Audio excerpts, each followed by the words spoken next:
Good day, boaters. Keith McGowan here. I am the Outboard Dad, here to help you have a better boating experience. Today, we're going to talk about two-strokes. I have gotten so much feedback, and I appreciate all the comments about two-strokes, especially the older ones that people keep running.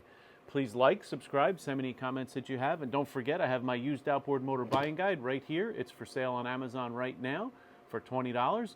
If you send me proof of purchase, an email at keith@outboarddad.com, I will then offer you a half-an-hour phone session, a $250 value, to help you with a boat that you're buying or a motor that you're looking to purchase, or maybe a motor that you're working on I can help you with. So let's get right into it. Kicking it off at number 10, the Yamaha 1980s. Yamaha, now that's when they came into the United States. There are some older motors, some early 80s motors. I think it was 84, correct me, let me know if I'm correct or not. 85 that they came into this country from Japan. Japan basically went and came to the United States, looked at the Evinrude cross-flow motors, and copied them as closely as they could.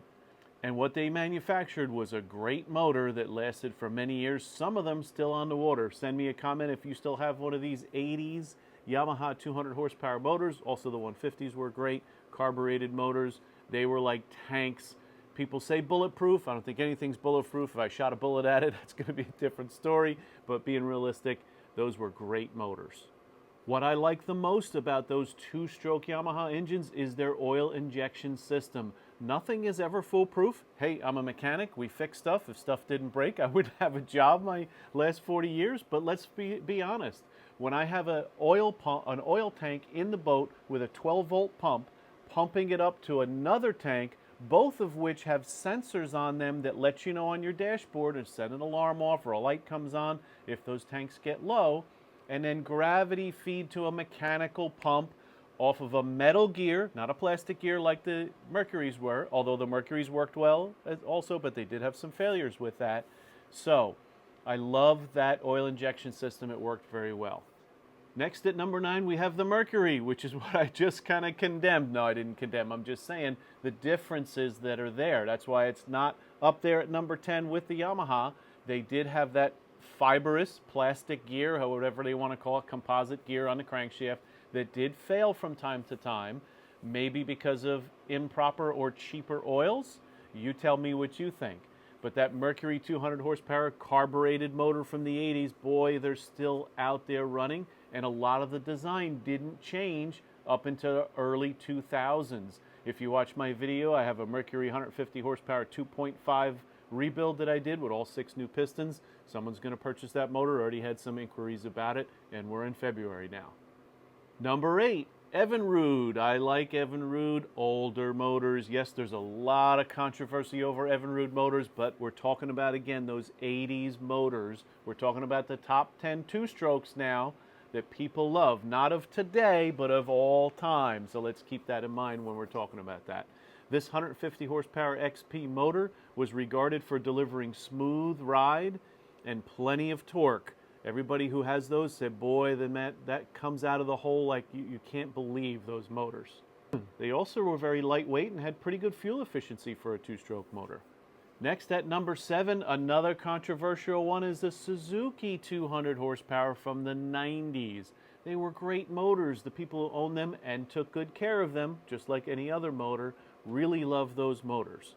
The Suzukis, again, were actually even better at fuel economy than some of the Yamahas and the Mercuries. They didn't swallow as much oil either. The difficulty now with those motors is getting parts. And again, the age of these motors, you have to be careful. If you have something that needs to be rebuilt, make sure you do a full tear down first and evaluate the corrosion in the engine, if you can even get the block off without breaking bolts and causing so much more damage.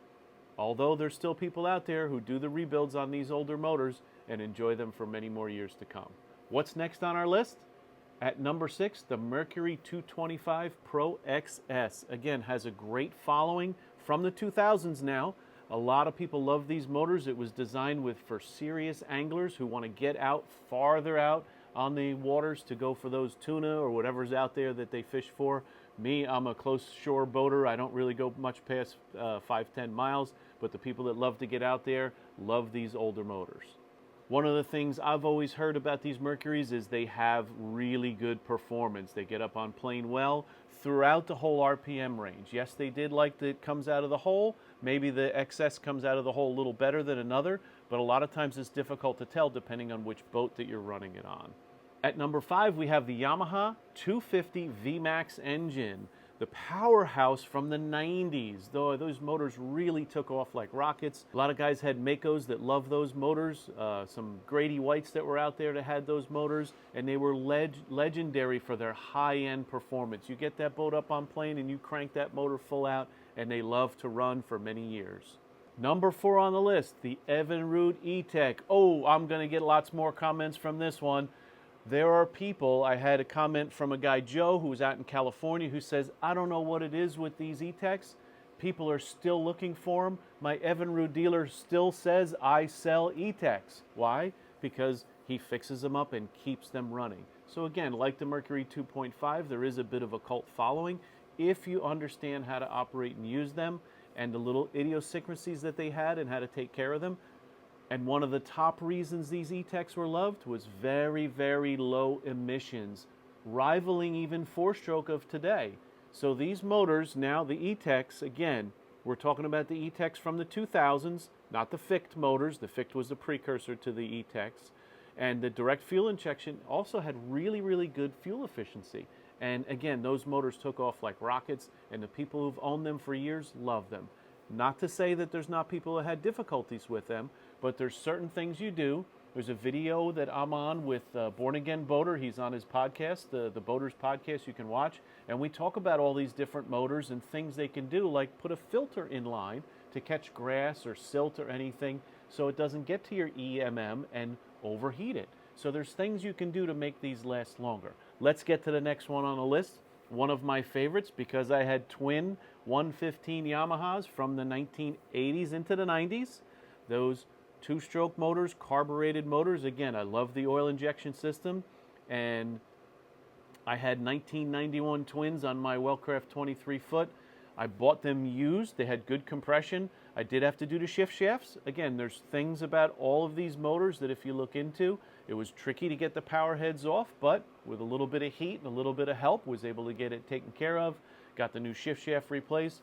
Ran those motors for 10 years before I sold the boat, and the gentleman's still running those motors. Again, longevity is what we're looking for here, and I wonder, are we going to get that longevity out of the 4-stroke motors? How old is your 4-stroke?